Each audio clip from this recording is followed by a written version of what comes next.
Page 26, the Tap Dancer. It's a fun little piece, a bit tricky. I have already done a lesson on this from another Alfred book. I don't remember now what I said on it. Don't care. I just say whatever's on top of my head. So here's another lesson. I may say the same stuff. I may add stuff. I may leave stuff out. I may do, who knows what I may do. But here we go. At the top of the page 26, they're giving you the little box with these notes, the left, right thing in it. I want to come back to that. I'll talk about that a little later. This is 1 flat. We're in the key of F major. Make sure you can do the scale for F major and the scale for D minor. It also has 1 flat. Should be doing these scales 2 octaves up and down by the time you reach this level.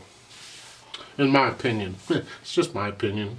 Common time or 4/4 time, and we got triplets all over. 1 and 2 and 3 and 4 and 1 right here at the beginning. Right hand, it's just a chromatic scale from E to E. It's a standard fingering for chromatic scale. 1 and 2 and 3 and 4 and 1. You can end on 4th finger or thumb, whichever. And I suggest you put a little accent on the beat.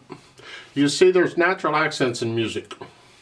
And when you start dividing beats up, well, each beat actually gets a little accent, a natural accent. So it's 1, and exaggerate these at first. It's like I say in the scale videos.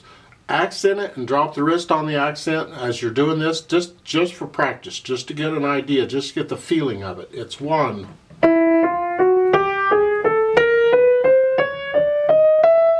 Just to get the feeling of that. When you actually play the piece, you're not going to do that, but you will feel these 1, 2, 1, 2, 3. You'll feel that. If you feel it, supposedly you'll play it. And these little notes with the X's, I'll come back to those later. Let's skip those for right now. And then going on, triplet. 4 and 1. And the fingering, 1, 2, 3, 4. A lot of numbers, isn't it? And right now I'm just going to connect everything.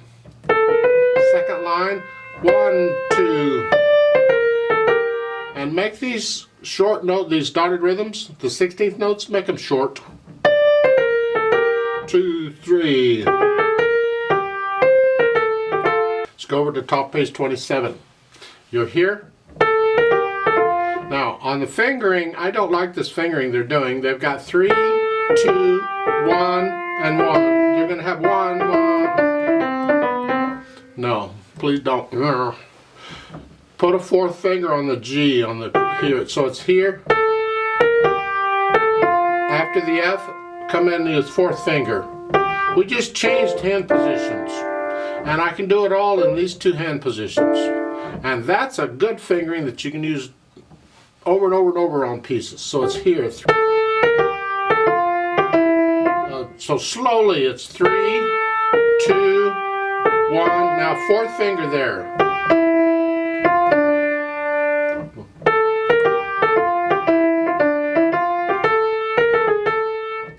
Second line, same fingering. It's the same pattern. You're just down 1 note. Instead of starting on A, you're starting on G. So 4th finger on the F. End of the line on second line. It's triplets. The quarter note, that's for the left hand. It'll cover the F and the A flat. You're just doing the triplets. And because your hands are going to be close together here, I suggest the fingering is more like a 3, 2, 1. You want to move your hand as far away from the left hand as possible, because they get in each other's way and they fight and they don't get along and it sounds terrible. So just use 3, 2, 1. Here, same thing on the next line. In the second measure, you need to come down an octave. 3, 2, 1. If the left hand weren't up here so close, then 4, 2, 1 would be fine. You need the exercise in using the 4th finger anyway, but it doesn't work real well right now. Now, coda, this chromatic scale, simply going 2 octaves instead of 1. You're going to skip that. You're going all the way up to there, and it's just triplets. Just again, accent the beat.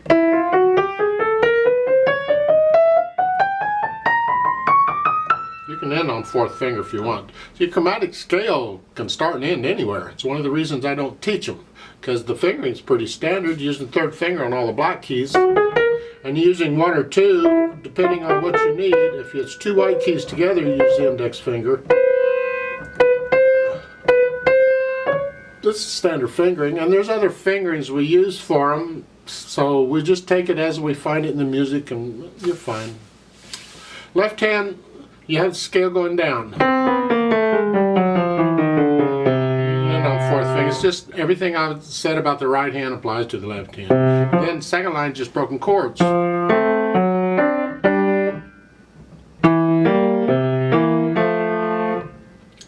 Their fingering in the book is fine. If you don't want to be up in here, you'll have to find a fingering with second finger on the B flat instead, but I'll leave that up to you.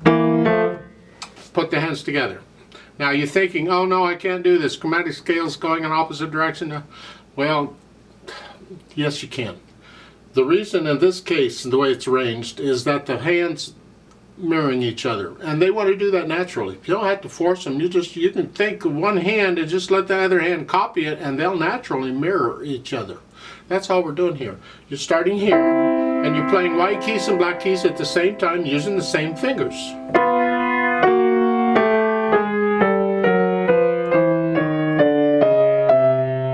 They're mirroring each other, so just concentrate on one hand and let the other hand follow. It doesn't matter which hand you concentrate on. Just real slow, of course. Do the accents and the wrist drops and the whole bit, but it's not that bad. Not that bad. Going on here at the end of the line. You can get that, I hope. Now we can go back and we can add the articulation and these notes that they're talking about. Go ahead and connect these. The chromatic runs. Connect those. And there's staccato on the last one. Short staccato. Wrist staccato here. And then for these X's. You see, this is the notation that's used in music whenever it's not really a note per se. I mean, it might be. In some cases it is a note. And they'll put it in a particular space or line to indicate which note it is. But a lot of times it's not a note. It's just some sort of a percussive sound that they're after, and they want that rhythm. It's the rhythm you're after. See, they have the triplets and the quarter, what should be a quarter note. What they want you to do, apparently, is they want you to tap on the piano. You can tap on anything you want, doesn't matter, or get somebody else to tap for you. That's more fun too. But it's just here, you want someplace close to where the keys are, because you don't want to be moving around. There isn't time. You'll be close, and you're just tapping it here. And the left, right, left, right, I don't agree with that. I would prefer you go right, left, right, left. Start with the right hand. And the reason for that is because most of the time when you get these taps, the left hand has a rest following the taps. The right hand doesn't. The right hand's got to get down here. So if you'll tap the last one with the left hand, that gives you more time to get the right hand down. And then as you're playing the notes in the right hand, you can get the left hand down. But if you go the other way, here, immediately you got to get the right hand down for the notes. I don't recommend it unless you can tap someplace real close by or something. I don't know. So on this first line, the up, and then in rhythm it's here. So that second measure is 1 and a 2 and a 3, and then immediately get the right hand down, and as it's playing, get the left hand down.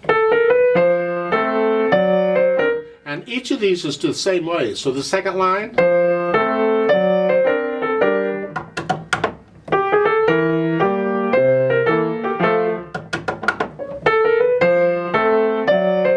then go back and do the staccatos, which I forgot to do on the second line. Short staccatos, wrist staccatos.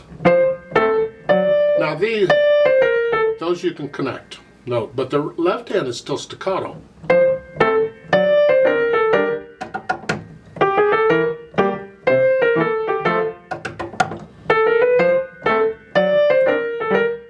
Idea.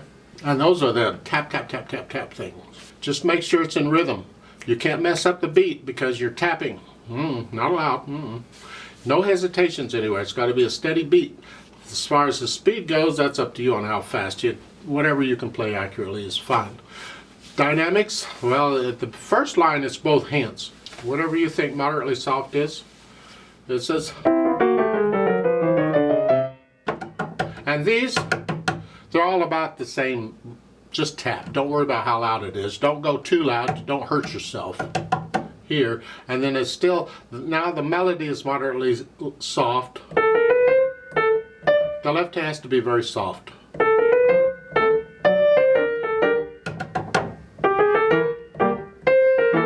And you're staying in that area. Now when you get over to page 27, second line, at the end of it, they give you an MF, moderately loud. You go up a little bit to moderately these.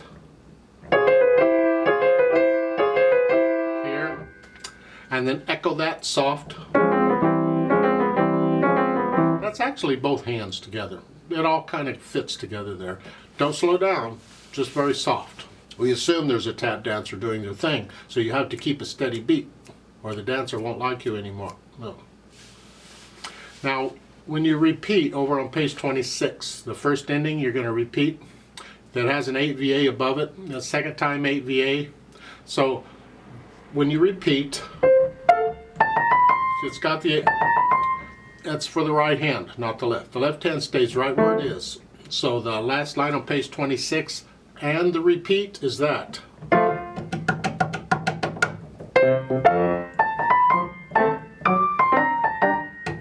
And I suggest you tap close to where you are. If I'm up here, I'm going to tap here. No, I'm not going to come back over here. So wherever I am, that's where I'm tapping. Other people might prefer to tap elsewhere, and that's fine. You can go right ahead and tap where you want to. I don't care, but I'm going to do it close.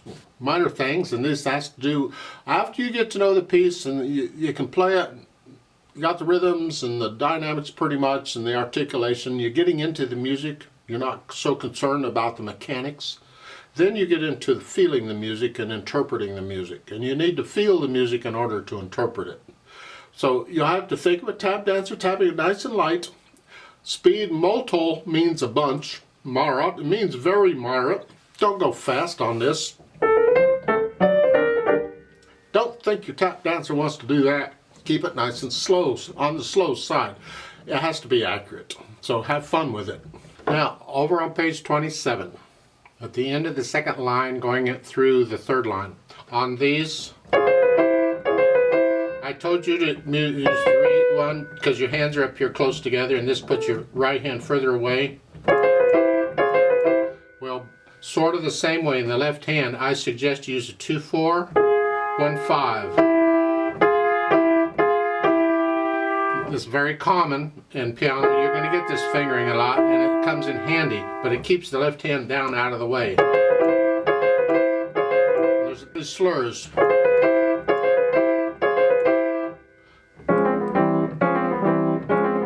And the natural accent now goes on the note after the triplet. Ba-da-da-dum. That's where it's not ba-da-da-dum, ba-da-da-dum. No, it's ba-da-da-dum, ba-da-da-dum.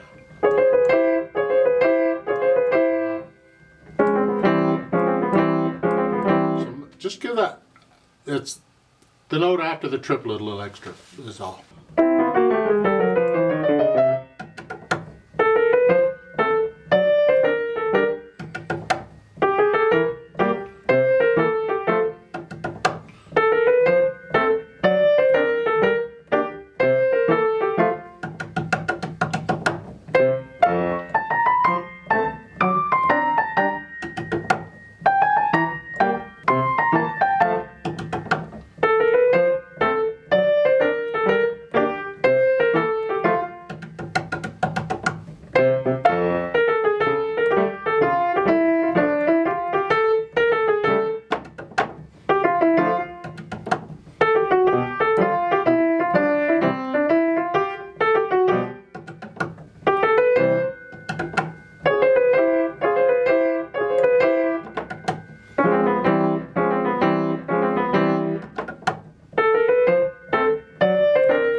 Now the road map on this, so where you're going crazy and all that, you have the first and second endings at the bottom of page 26. So you know you're going to repeat. The first ending goes back to the reverse repeat sign on the second line. Then on page 27 at the end of the third line there's a DS all sign.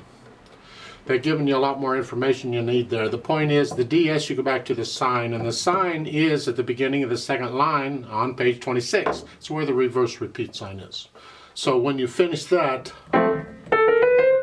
you just immediately go back over there. The sign for the coda, the circle with the crosshairs, that's at the bottom of page 26, right in front of the first ending. So you're going to play that first measure, and that last tap is at the coda. The first tap in the coda, that's it.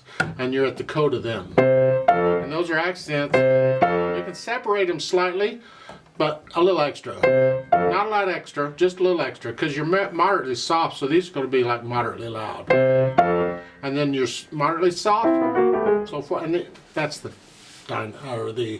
road map. It's something, you'll figure it out.